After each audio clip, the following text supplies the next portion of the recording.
気持ちの準備がまだできてないかもしれないけど、支度はできているよ。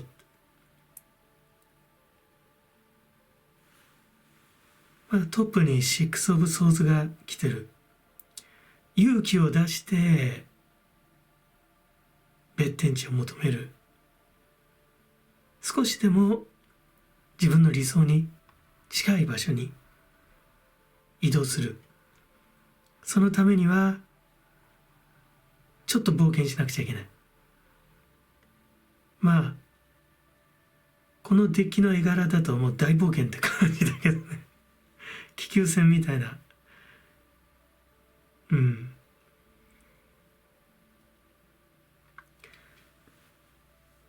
あなたは安定を求めてるのかもしれないよね。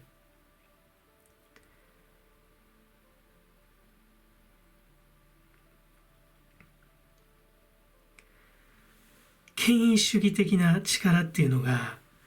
すごく根底に効いてる。その束縛から逃れたいという気持ちと、ひょっとすれば長年その束縛の中にいたから心と体が慣れてしまっていてね、自分でも気づかないうちにそのシチュエーションに依存してしまっていて、もう次のステージに上がる支度はできてるんだけど勇気が出ない。勇気を出して一歩踏み出すよりは今この状況で悩んでいた方がまだ楽だ。そんな気持ちが聞こえてくるよ。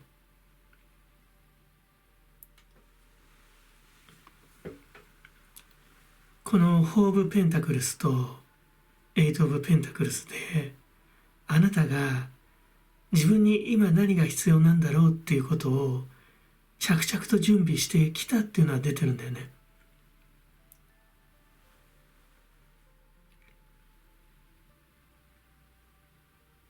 今の状況っていうのをもう抜け出せる段階に来てる。だけどその勇気を持ってね、一歩踏み出すところで少し躊躇してるっていうのが見えるね。だけれどもあなたが今持っている機運っていうのはね、あなたが今いる状況からガラリと変わった次のステージへとあなたを導こうとしている。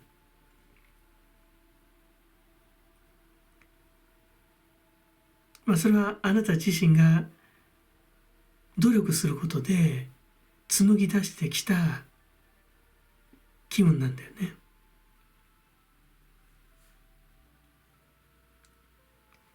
いっぱいね、辛いことがあったっていうのがね、この10オブワンズで出てる。もう一旦情熱を使い尽くした。ひょっとしたらここら辺のね、エネジーヴァンパイアたちにもう自身の情熱をもうどんどんね、投下してしまって、ちょっと疲れ切ってるかもしれないね。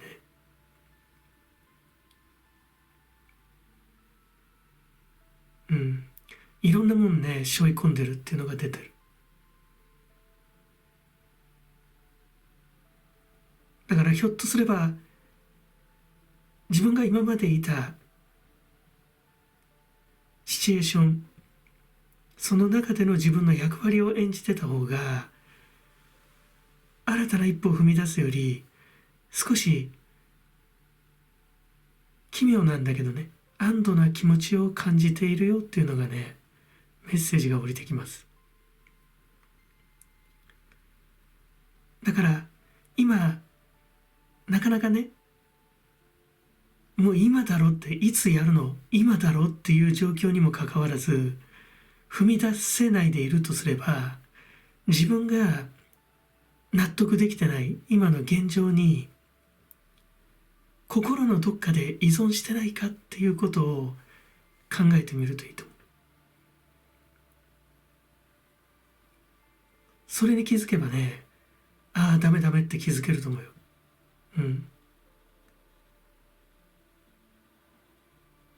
腑に落ちる。こんなとこ行っちゃダメだわって。一歩踏み出しましょうって。今現時点では支度はできてるけど、次向かう場所にまだね不安があるんだよね。絶対的な勝利感を持って自信満々でいくっていうような状態ではない。この旅には不安がつきまとうけど、機運はその時だよって。そしてね、大きいトライアングルの体の位置にページのカップが来てるんだけど、とてもね純粋な気持ちを持った人、年下のような人かもしれないね。実際に年下かもしれない。そういう人の言葉、あなたに対するアプローチっていうもの、よくよく耳を傾けなさいっていうメッセージが来てる。あなたより目下の人、職場とかで言うと格下の人だけど、この人の意見が素朴だけど的を得てるよって。この方の意見に耳を傾けるととても良いよって。この方はあなたが今必要としている感覚の扉を開けることができるよ。その扉のキーを持ってるよっていうねメッセージが降りてきます。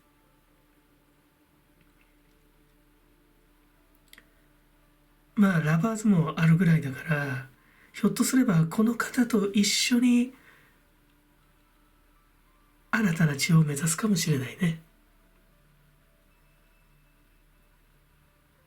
ちょっとした冒険だよ。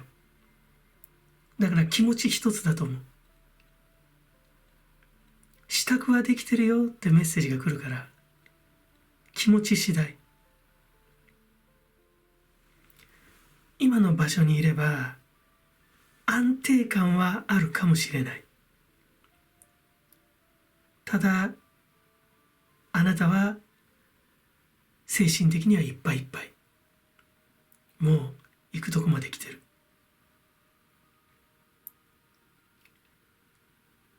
今の場所に今の状態でいると、あなたはいずれ息が集まっちゃうよね。いろんなもん背負い込んじゃってるよ。自分のもんだけじゃないんじゃない？ね。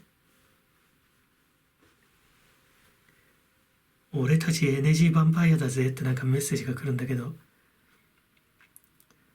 とても強いカードね。キングソード、皇帝、エンペラーで、そしてエースのソーズと、あなたの意志力みたいなものをくじく力を持っている人たち。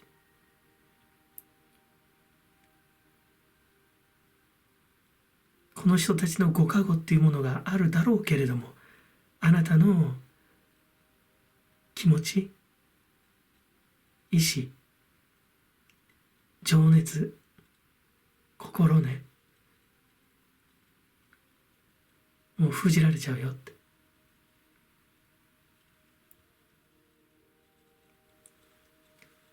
あなたの今持ってる財産、フォーブ・ペンタグルス、貯金してる形になってるけど、ちょっとした主戦度、しっかりと、お金を貯めて、キープしていく。で、さらには自分の技術、スキルをしっかり磨いて努力してると。エイト・オブ・ペンタグルスと。仕事なんかで言っても、今なんか自分のやりたいことがあるんだったらもう今は飛び出す時だよって。今自分が所属している団体、会社、自分の方針と合わない。もうこの会社に合わせて頑張り続けたけど、もう自分の気持ちが限界だっていうところまで来てるのよ。あなたは相当自分のスキルをね、高めてきてる。やるべきことはやってきてる。ね、技術も経験も身についてる。あお金も莫大なお金があるわけじゃないけど、自分がやっていけるだけのお金は持ってるよと、経済力はちゃんと、あるよっていうメッセージ来てる。だからあとは勇気だろうね。もう勇気を持って冒険するっていう、ガラリと変わるよって。ひょっとしたら今まだできないって思ってるかもしれないけど、飛び出せば、自分の理想の土地、フィールド、ステージにね、羽ばたけるよってメッセージが来ます。この2枚はね、まだ余裕がある。本当ここにまだいたいっていうメッセージが来る。ただやっぱりあなたの精神面、メンタルはもう、積んでます。もうこれ以上ここにはいられないっていう状態じゃないかな。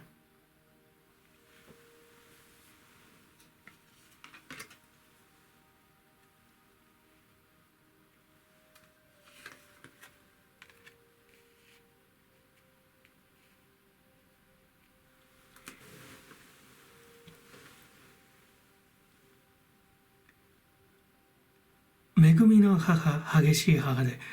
なんか母性のパワーがすごいね。ひょっとすればこのページのカップがね、お子さんっていうこともあり得るよね。もう今感じているあらゆる不安、自分に降りかかってくるんじゃないかとネガティブに考えてしまう、この社会のこの根性の地で起こりうるね、不条理、ありとあらゆる不条理を守ってくれるっていうメッセージが来るね。寄せつけないよって。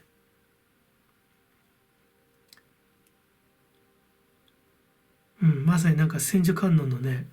全ての手が、災いを払いのけてくれる。だから進みなさいと。とても強い心であなたを守ってくれる、守っている。またもしくはあなたがあなたの中にあるね、母性を激しく燃やすこと、また信じること、そして行使すること、誰かを、あなたの大切な存在を守ってあげるっていうような意識、そういうものを高めることであなた自身も上昇していくよ。この今の置かれている現状からの一歩っていうのが、シックス・オブ・ソーズなんで、中間点、まだまだその人生のフィナーレではなくてね、その童貞、その中間なんだけど、あなたにとってはとっても大きな一歩っていうのが伝わってきます。だからこれぐらいの強い気持ちが必要かもしれないよね。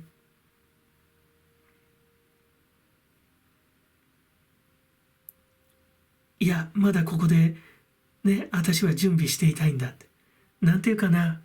遠足の前の日のさ、リュックサックに詰める、250円ぐらいで買ったお菓子をさ、詰めてる時が一番楽しかったりするじゃ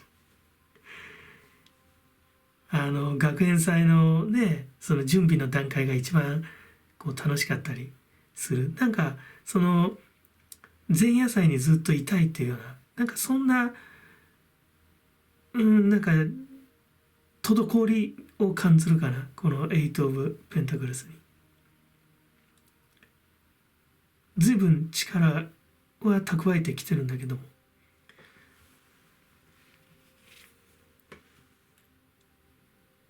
恵みの母、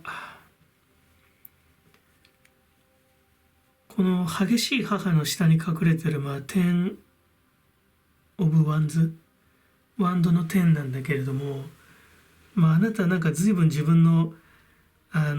熱い気持ちっていうのは吐き出してきたんだけれども、まだ何か与えたいっていう気持ち、自分が信じるもの、信じているものに自分の恩恵を与えたい、そういう気持ちがとても強いのかもしれないよね。とても良質な気持ち、自分の中にある優しさとか慈しみとかたわいの精神、なかなかこの男性社会でしかもね、今の日本の社会のようなもう二極化してしまってるね、このカツカツの社会で無下にされがちな良質な精神みたいなもの、それを、燃やしたがってるんじゃないかな。もうほとほと搾取されて疲れてしまってるんだけれども、それでもやっぱり自分が信じている、自分の中にある神聖な部分からね、湧き上がってくるそのエナジーをもっともっと放出したい、そういうメッセージが来る。ただやっぱり自分をまず置くべき場所に置かないと努力も徒労に終わってしまうから、やっぱり場所移動が先決かもしれないよね。自分を置くべき場所に置く。親子とかで言えばね、このキングオブソーズとかそのエンペラーとかね、ダールカナの4番、とてもあなたを抑圧していた存在だったかもしれないね。あなたをそばに置いておきたいがゆえに、この方自身はその自分の中の愛だと思ってるけれども、あなたに対するね。だけれどもあなたを自分の手元に置いておきたいから、直接言うか、もしくはその非言語的メッセージであなたを攻撃してね、お前はダメなんだとか、いつも同じ失敗するなって、そういうとこお前ダメなんだよみたいな、なんかあなたをこう過小評価することで、あなた自身もその自分自身を過小評価してしまうような、そういう、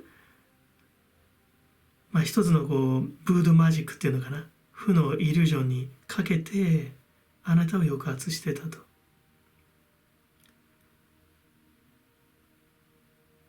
もちろんその状態からはね、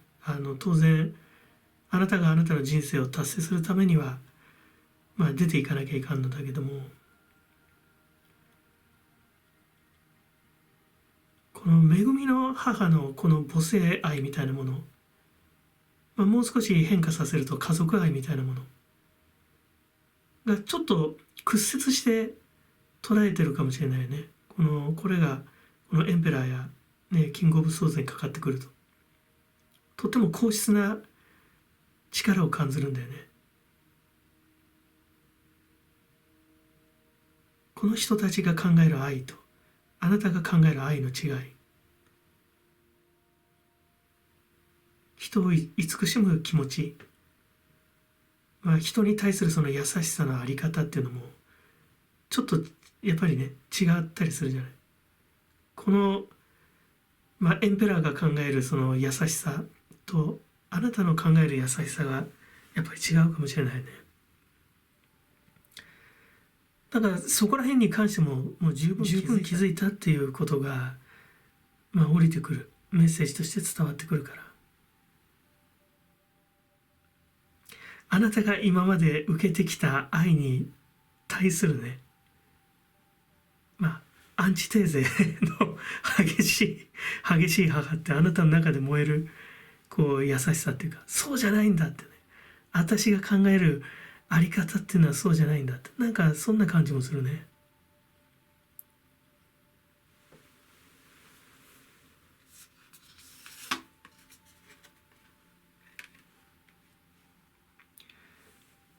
最後戦車来ましたね。陰陽、踏まえて日の当たる側ね、日の当たらない側、良きこと悪きことも、踏まえて、ガツガツいけだな。まあだからあなた次第だよね。基本的にはもうその段階に来てる。ただあなたが今の場所にいとどまれば、まあ潮目を逃すと。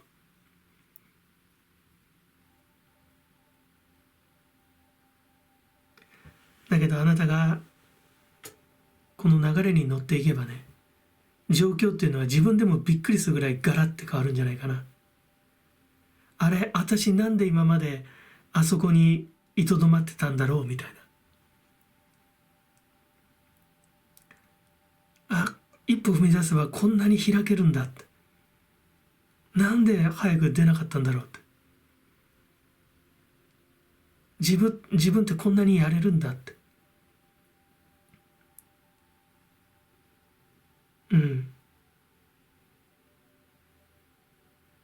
そんなメッセージが来るね。で、特にそのマインド的に充実するんじゃないかな。今まであなたが得られなかったこと、ずっとおかしいと思ってたこと、不満だったこと、そこが解消されて満たされるよと、そんなメッセージを降りてきます。まあ踏み出すのに不安を感じるんだったら、この戦車のようにがむしゃらに進んでみるといいと思う。起爆剤が必要なのはさ、軌道に乗るまでだから。だから最初のその勢いが必要だよっていうメッセージが来るね。で、あなたが経験したいいことも、そして悪いことも踏まえてね、力になるから進みなさいとメッセージが来てます。そしてあなたにとってのこのラッキーチャームとなりうるこの人物の、メッセージっていうのをしっかり取るといいと思うね。あなたより格下の存在だけど、結構的を得たアドバイスをしてくれるんじゃないかな。ひょっとすれば、あなたの新たなパートナーとなりうる方かもしれないね。ラバーズが出てるから。さあ、暴言しましょう。いいですね。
これはやっぱりね、三角関係の終わりじゃないかな。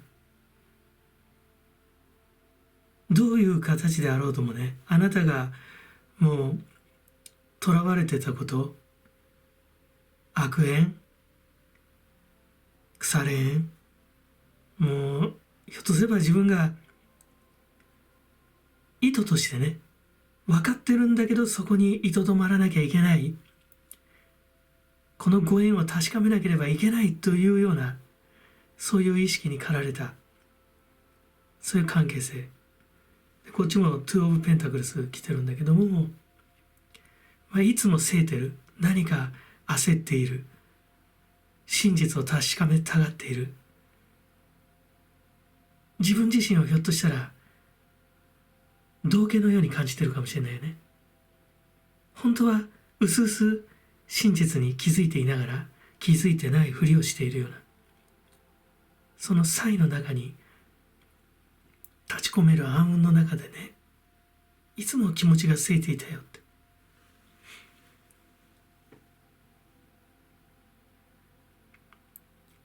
だからその原因がやっぱりこのスリーオブカプスで、あなたとお相手さんの関係性をちょっといびつにさせている力が働いてるよね。でガラリーって変わるのはどういう形であれね、あなたが恋敵をねやっつけて彼を手に入れるか、もしくはもうこの悪縁をねズバッと断ち切ることで、このお相手さんを切り捨てることで、あなたが勝ち組へと、魂の勝ち組だけども、これクイーン・オブ・ペンタクルスだから金銭的にもねあなたが勝利するよと、しっかり自分の取り分、得るべきものはしっかり得られるよっていうのが出てる。だからとても良いスプレッドだよね。でちなみにタイの山のトップにはザ・ワールドが来てます。完全決着っていう感じじゃないかな。どういうあり方であっても、この不穏なあなたを不安な気持ちにさせている、ずっとモヤモヤしているね、本当は気づいているのに気づいてないふりをしながら同居を演じているような、その役回りはもう終わるよっていうメッセージが来てる。だから暗雲がふわーって晴れるように、その先に次の世界が見えてくるよ。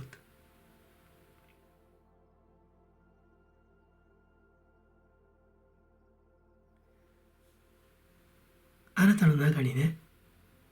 内在している愛のパワー、天から降りてくるようなね、本当の愛の力だよね。今この方との関係性の中で、なんていうかな、なんかクンダリーニのさエネジーが第一チャクラからねぐーっと上昇して第7まで抜けていく、ね、そのパワーがこの方の関係性でせき止めされちゃってて、あなたはいつもだからモヤモヤモヤモヤしてるんだよ。だけどもそれを必要だったんだと思うよ。それも多分やっぱり確かめたかった、この方とのご縁のね正体っていうものをやっぱり自分の中にやっぱ落とし込みたかったっていうのもあると思うけど、ただあなたの本当の力っていうのがこの方の関係性で止まっちゃってんだよね。だけどそれがクーッと抜けて、もうクラウンチャクラまでふーって登っていくよって。だからガラリと変わるんじゃないかな。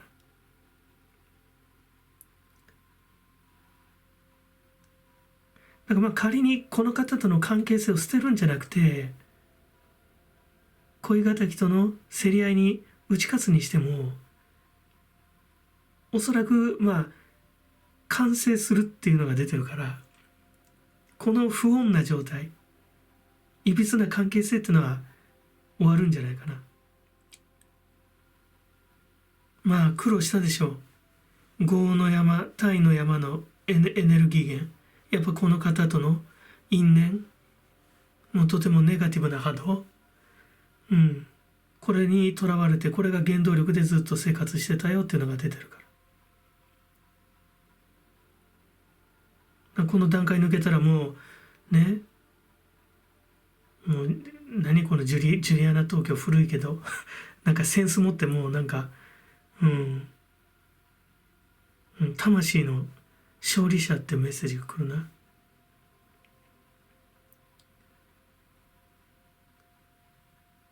お金じゃないんだろうね多分。ペンタクルのクイーンだけど。でタイのでかいトライアングルのタイの位置にはこのペンタクルの4来てるからね。自分のやっぱ得るべきものはちゃんと得るっていうの出てるから。ただね、お金じゃないのよってなんか聞こえるね。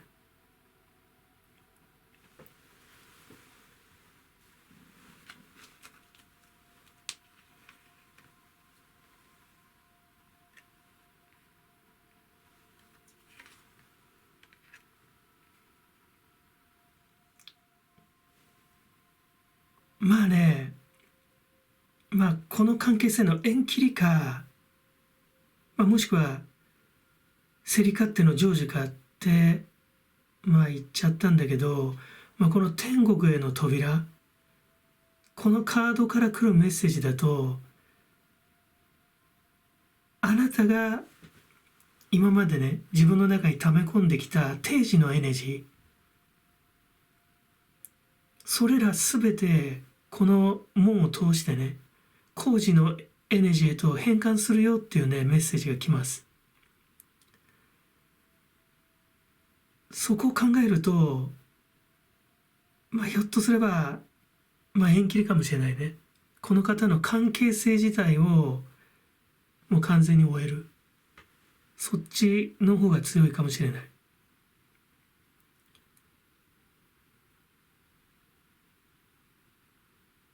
この人間界のさ、まあ、重力に縛られたねこう機運、もう世俗にまみれたそういう定時のエネジーっていうのをね全部ね浄化して高次元と導いてくれるよって。それこそさっきのクンダリーニじゃない、クンダリーニの上昇じゃないけど、この方でせき止められてたねその気の流れがスーッと抜けていくよって。そうだね。でこっちのね真珠の女王は、あなたがなぜこの方にこだわったか、この方との関係性にとらわれたかっていうメッセージが来ます。やっぱりね、なんかカルマを感じたんじゃない？この方にやっぱり執着しなくちゃいけない、この方を一回愛し抜かなくちゃいけない、そうすることで確かめなきゃいけないことがあった。前章、さらにその前の章でね何度かニアミスしてる人かもしれないよね。こんな形だから、まあ結局今章も今生の地でもね、まあ、ニアミスっていうことになるでしょう。宇宙時間で言えば、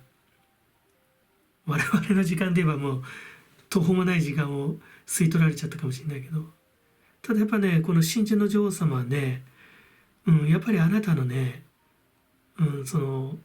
生まれた星、あなたがその持って生まれた宿命っていうなんかそのメッセージをねくれる、そういうものがあったんだよって。だからあなたはある意味ね自分で好き好んで自分の意志として囚われたんだよって。まあ、辛かったねって、だけどよく頑張ったねって真珠の女王様おっしゃってる。まあこのトライアングルで言ってもさ、これを業のパワーとしてねやっぱりこの体の位置で、工事の世界へとやっぱ抜けてくっていう、やっぱりこの方の関係性やっぱり終わりかもしれんね。あなたの人生からお払い箱、そしてあなたはね自分の得るべきものをしっかり得てくださいね。フォー・オブ・ペンタクルス、まあこっちではクイーンのペンタクルが出てるんだけども、まあそんなね、だけどお金じゃないんだっていうメッセージが来るよ。私は私の取り分を得ますっていうぐらい。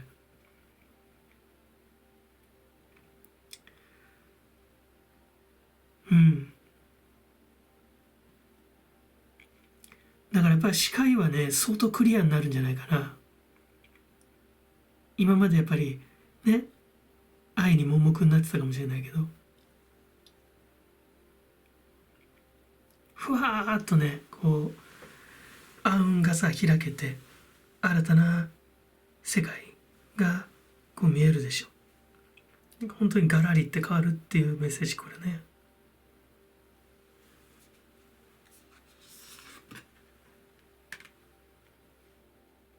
まさにのカードだね。運命の輪。今までさあなたの中に停滞していたそのネガティブなエネジーっていうもの、それはあなたを苦しめたわけなんだけれども、それを今原動力に使って、エンジンのようにね、で自分を上昇させなさいっていうメッセージが来る。その機運に乗っかってきなさいと。まあ自分ではコントロールしきれない大きな気の流れだからね、この大アルカナの10か運命の輪は。だから今ちょうどその時なんだよ。とっても大きな力が働いてる。ちなみに悪くも取れれば良くも取れる。だから悪く取っちゃうと運気が下がってっちゃう。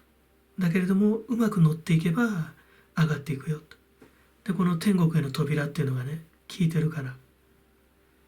このネガティブなエネジーっていうのをねぐーっとこう上げてスーッと工事の方にその上昇させていくと。だからあなたが今まで宿命と感じていたその苦悩の日々っていうのが今まさに報われんとしてるよと。降りてくるよ。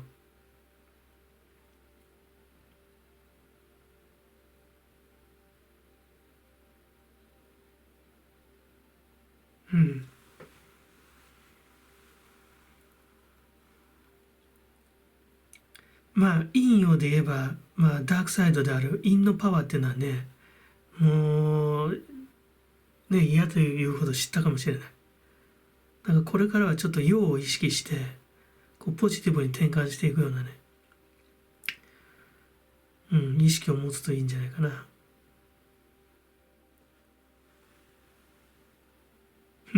戦争を持ってちょっとなんか高飛車にも見えるけど、少しそれぐらいの跳ねた気持ちがあってもいいんじゃない。ずっとね自分のカルマ宿命にとらわれてたから、その自分の星のもと、そういう星のもとに生まれたんだというような意識だから、それを上昇させて自分自身がその星のように輝きなさいと、そんなメッセージが来ますね。天から降り注ぐね宇宙のエネルギーもあなたに味方してくれるでしょう。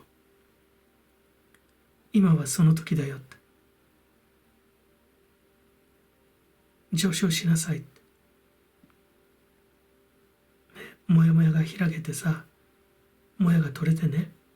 嘘みたいに視界が広がります。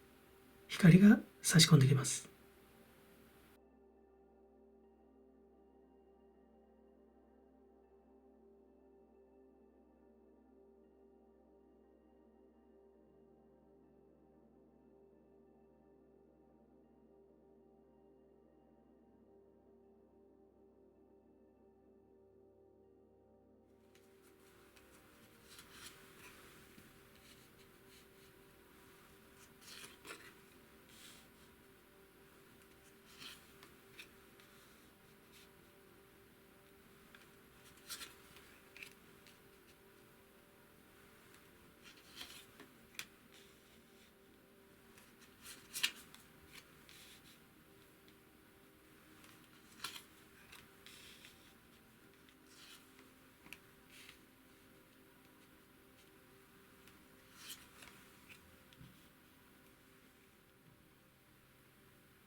これはね、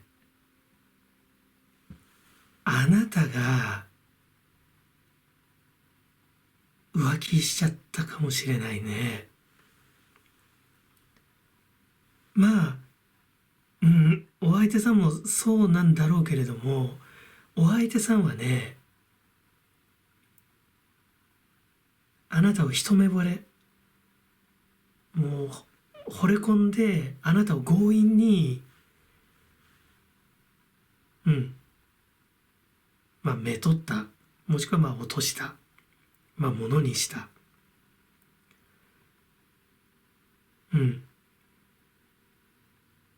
で、ひょっとすれば、あなたはまだ本当の恋を知らなかったんじゃないかな。なんか結構、ぐいぐい押されて、なんか腹ほろひれはれじゃないけど、なんかこう押し切られた形でね、なし崩し的に、この方と一緒になった。だけれども、やっぱり本当の恋を知らないから、だからこの存在、ページオブカップス、純粋な愛のね、言葉をささやくこの存在に、もう気持ちがいっちゃってるよってね、メッセージ来るよ。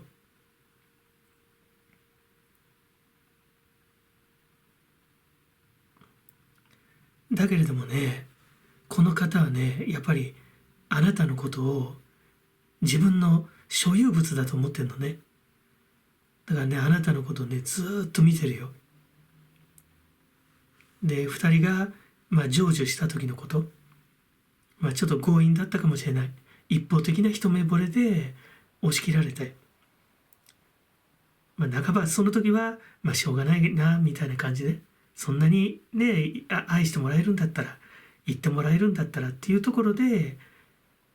一緒になったかもしれない。ただ、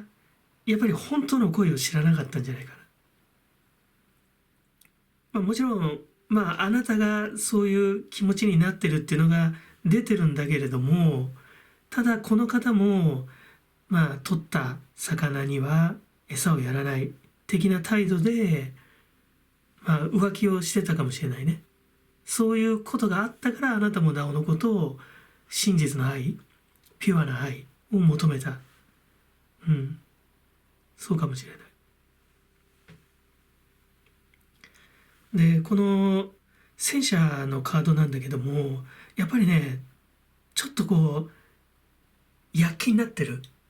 周りが見えなくなって、ぐーってゾーンに入ってね、ひょっとしたら愛にのぼせてるかもしれない。そのメッセージが来る。で、またね、大きいスプレッドではさ、タイにエースのカップが来てんだよね。愛の勝利、天から降りてくるようなね、愛の啓示。愛の勝利、大勝利だよね。それが来てる。しかし心配なのが、このトップのザ・フールです。このね、愛にチャレンジすることによって、ガラリと変わる。ガラリと変わるけど、あなたは愛の放浪者になっちゃうかもしれないよ。あなたが。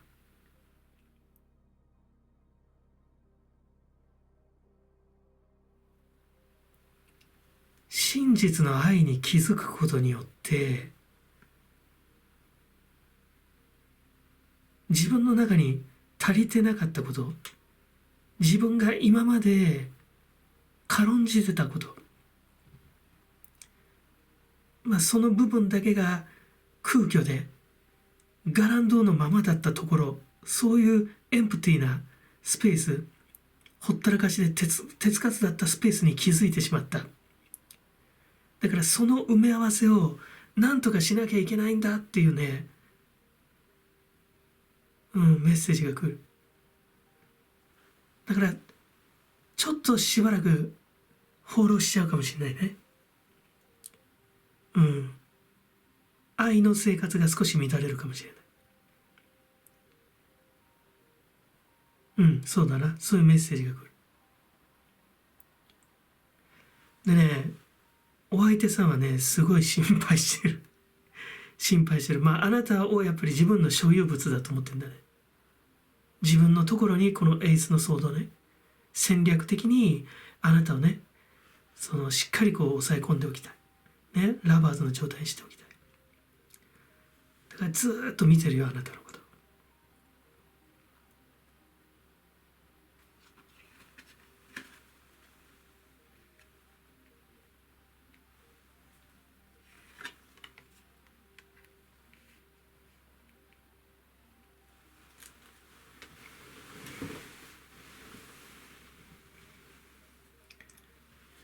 このね、運命の乱の巫女がね、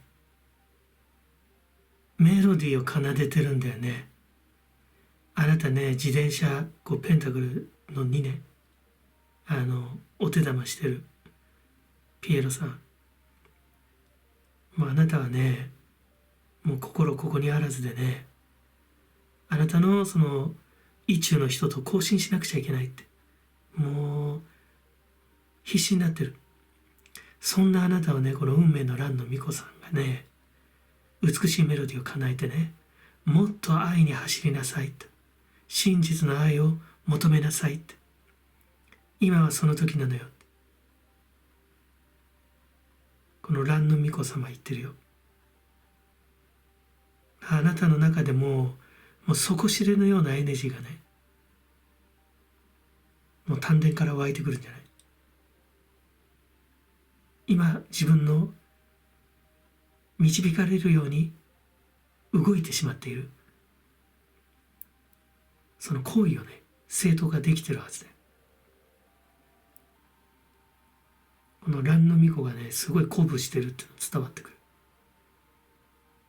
今その時なんだよって、もうそれこそね、もうジプシーになっちゃいなさいって、それが真実の愛なら、そう思うならね、愛しても愛してもね、満たされることはない。もう女カサノバのように一度なってみなさいよって、そんなね、笛を吹いてらっしゃるよ。そして聖なるヨスコだけれども、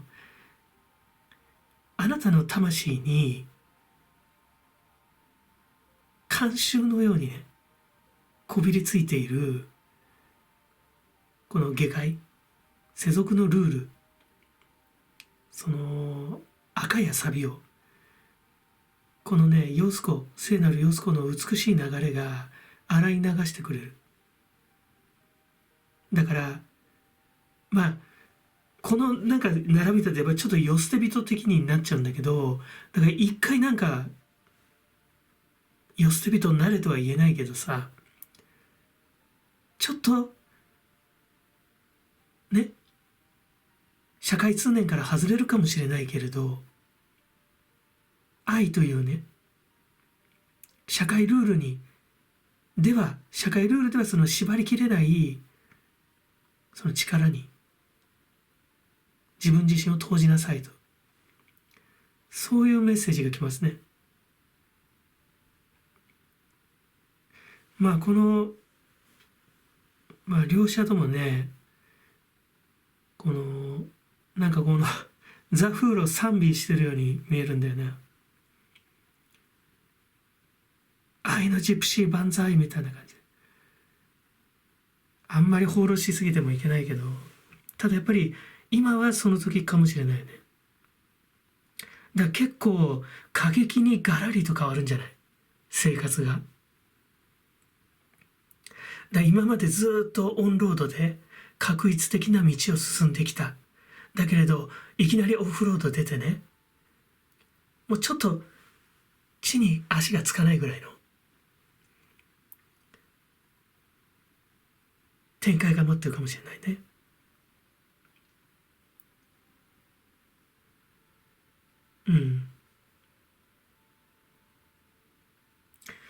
まあやっぱり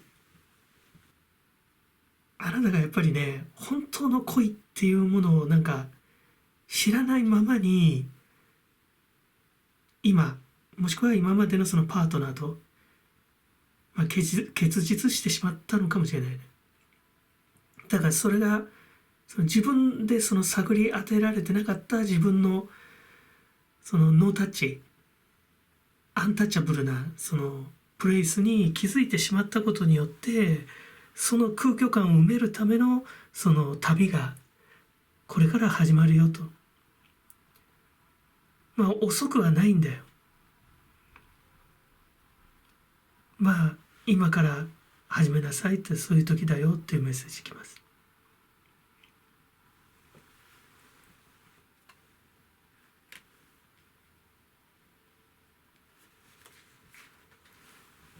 なんか過激にガラリと変わるなんて言ったけど、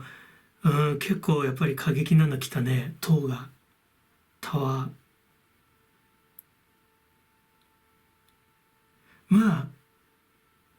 まあだけどいいんじゃないかな。まあ今もしね、まだお相手さんと関係性が続いてるんだったら終わりますよ。二人とも一回ボーンとね、今まで気づいたところから放り出されて一旦終わる。ただこの終わりは結構でかい終わりだね。とタワー、大きな力が働く。あなたは本当もう丸腰でネクストステージに旅立つことになる。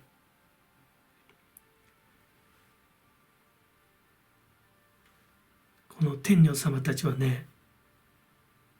愛の賛歌を送ってるよ。それでいいよって。で幸いそのね、体の位置にはエースのカップが来てるから、強烈な愛の成就、その天からねこう降り注ぐような、そういう強いね愛のエネルギーを享受することができると出てます。だからね、半端な気持ちで臨むとやばいかもしれんね。だから自分の中でひょっとしたらね、自分はとてもエゴイスティックなことをやってんじゃないかなとか、ただただ自分勝手なことをやってんじゃないかなって、不安になった時は、この蘭の巫女様がね弾いてる愛のメロディーをね思い出すといいと思うよ。一貫性を持った工事のね力が働いてるよって。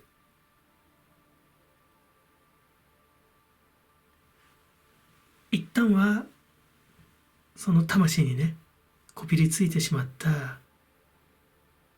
陳腐な慣習のようなね、錆びついた慣習のような赤をね落としなさいと、そういうメッセージが来てるから。だから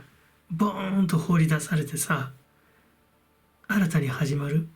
世界であなたはゼロかもしれない。本当に始まり。そんなあなたを応援している工事の存在たちがいますよ。そしてそのね、もう宇宙から降り注ぐ力、愛の勝利をね享受することができると、達成することができるとメッセージが降りてきてます。本当なんかナップサック1個で第三諸国を回るようなさ、危険なジャーニーかもしれない。だけどね、もうその時なんだよね。あなたの中に、今こそあなたの中に流れ始めた真実の愛の波動、その良質な機運をね信じてくださいね。